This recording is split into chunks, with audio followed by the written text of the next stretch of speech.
اور پھر میں نے کبوتر کا علاقہ چنا جو کہ بہت ہی اچھا علاقہ تھا. حالانکہ بعض لوگوں نے اس پر اعتراض کیا کہ اسلام آباد کے اتنے قریب ہے اور یہاں ایٹمی پلانٹ لگا رہے ہیں اور خطرہ ہوگا یہ ہوگا. وہ تھے ایسے لوگ تھے جن کو اس بات کے بارے میں پتہ ہی نہیں تھا اور ایک طرح کی جہالت کی باتیں کر رہے تھے. تو یہ جو پلانٹ میں نے لگایا تھا یہ بہت ہی سیف ہے. اس کے اندر کسی قسم کے ریڈیو ایکٹیویٹی کے خطرات نہیں ہیں. یہ کسی بھی پلانٹ سے 1000 درجے سیف ہے. یہ ایک ایسا طریقہ تھا وہ ٹیکنالوجی تھی جو کہ دنیا میں صرف 2-3 ممالک کو حاصل تھی اور مجھے اس پہ یہ مہارت تھی. اور میں نے پھر یہیں پہ ٹیم جمع کی اور ہم نے اس طرح سے گاؤں کیونکہ آپ کو پتہ ہے کبوتر کا جو گاؤں تھا وہاں پہ چند فوجی تھے پرانے اور وہاں سے ہم نے ان سے جگہ لی اور بریگیڈیئر حاجی اکبر کو جنرل ضیاء الحق نے میرے ساتھ منسلک کیا اور ہم نے اس طرح انجینئر کی ٹیم کے ساتھ مل کر یہاں کام شروع کیا بہت تیزی سے. اور آپ نے دیکھا کہ اللہ کا شکر ہے کہ تمام پاکستانیوں نے سب محنت و مشقت کر کے اور 6 سال کے اندر 7 سال کے اندر اس ملک کو ایٹمی قوت بنا دیا جو کہ ناممکن تھا, ناقابل یقین تھا. اور دنیا کی کوئی شخصیت کوئی قوم یہ یقینی نہیں کر سکتی تھی کہ ہم جیسے بیک ورڈ پسماندہ ملک جو ہیں اور عوام جو ہیں اس ملک کو اتنی جلدی ایٹمی قوت میں تبدیل کر سکتے ہیں.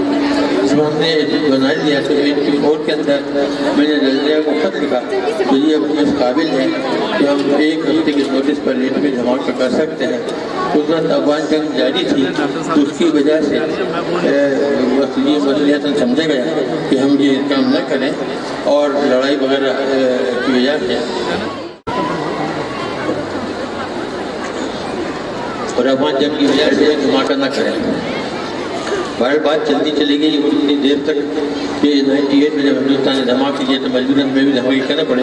اس دوران میں نے میزائل کے اوپر کام شروع کیا جنرل بیگ کی مدد سے اور بینظیر بھٹو کی مدد سے کہ ہم نے جو چائنا کے ساتھ معاہدہ کیا اور ہم نے M11 میزائل کو بنائی. اس کا کارخانہ میں نے خانپور میں لگایا اور وہ وہاں سے میزائلیں تیار کر دی. اس کے بعد ہمیں لانگ رینج میزائل کی ضرورت تھی تو میں نے غوری میزائل بنائی. غوری اس لیے کہ شہاب الدین غوری نے ہندوستان کو فتح کیا تھا اور انہوں نے ہندوؤں نے پرتھوی میزائل بنائی تھی تو اس کا منہ توڑ ہم جواب دینا چاہتے تھے کہ وہ پرتھوی راج کو اچھال رہے تھے اور ہم نے غوری بنا کر ان کا منہ توڑ جواب دیا. یہ بات تھی کہ پاکستانیوں نے تمام کام کیا. اگر ان کو سہولتیں دی جائیں اور ان کی نیت صحیح ہو تو ہم بہت سارے کام کر سکتے ہیں, معجزات پیدا کر سکتے ہیں. پاکستان کے لیے ایک ایٹمی قوت بننا ایک ایسے معجزہ ہی ہے. کوئی تصور نہیں کر سکتا تھا کہ یہ قوم کبھی ایٹمی قوت بن سکتی ہے. اسلامی ممالک میں ہم پہلے ملک ہیں 57 ممالک میں جس میں کہ ہم ایٹمی قوت ہے. دنیا کے ہم 7 ملک ہیں جن کے پاس یہ قوت ہے. تو یہی نہیں کہ ہم نے ایک پھل جڑی ہے پٹاخہ بنا کے چھوڑ دیا. ہمارے پاس بہت قوت اس کو ڈیلیوری کرنے کی. ہندوستان کا کوئی ایسا گوشہ نہیں ہے کہ جس کو ہم ہدف نہ بنا سکیں. اگر خدا نخواستہ کوئی جنگ ہو جائے تو ہم ہندوستان کی شہید بجا سکتے ہیں. اور یہی وجہ ہے کہ ہندوستان جو ہے اب ہماری طرف میری نگاہ سے نہیں دیکھ سکتا اور یہ کام جو ہے سب پاکستانیوں نے کیا. یہی پاکستانی یہیں کے پیدا ہوئے اور یہیں تعلیم یافتہ اور کچھ لوگ جو ہمارے سے باہر سے تعلیم حاصل کر کے آئے تھے اور ہم سب نے مل کر یہ کام کیا اور اللہ کا شکر ہے کہ پاکستان کو اس قابل کر دیا کہ اب اسے اپنے جوانوں کی شہادت دینے کی ضرورت پیش نہیں آئے گی.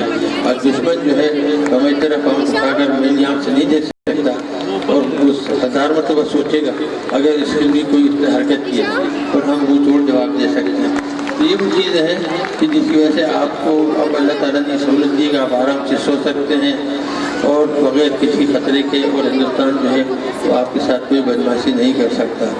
یہ سب چیزیں جو ہے یہ تو ہو گئی. لیکن میرا یہ خیال تھا پکا کہ جی جب ہم یہ سہولت دے دیں گے ملک کو تو اس کا ملک جو ہے وہ صنعتی ترقی کرے گا, تعلیم کے میدان میں ترقی کرے گا. تعلیم کے میدان میں نے جی کے انسٹیٹیوٹ بنایا, پوری دنیا کا بہترین ترین انسٹیٹیوٹ. اور صنعت کے بارے میں بھی میں نے بڑی کوشش کی تھی لیکن لیکن حکومت نے میرا ساتھ نہیں دیا، اس لیے صنعت کے میدان میں ترقی نہیں ہوئی۔ اور ہم جو ہے ابھی تک اسی وجہ سے کہ ہم نے صنعت کی ترقی نہیں کی اور تعلیم کے میدان میں ہم نے زیادہ ترقی نہیں کی کہ ہم ابھی تک قرضوں کے محتاج ہیں، قرض لے کر بھگڑے مارتے ہیں اور ڈینگے مارتے ہیں اور یہ کہتے ہیں کہ جی ہم بڑی ترقی کر گئے یہ وہ۔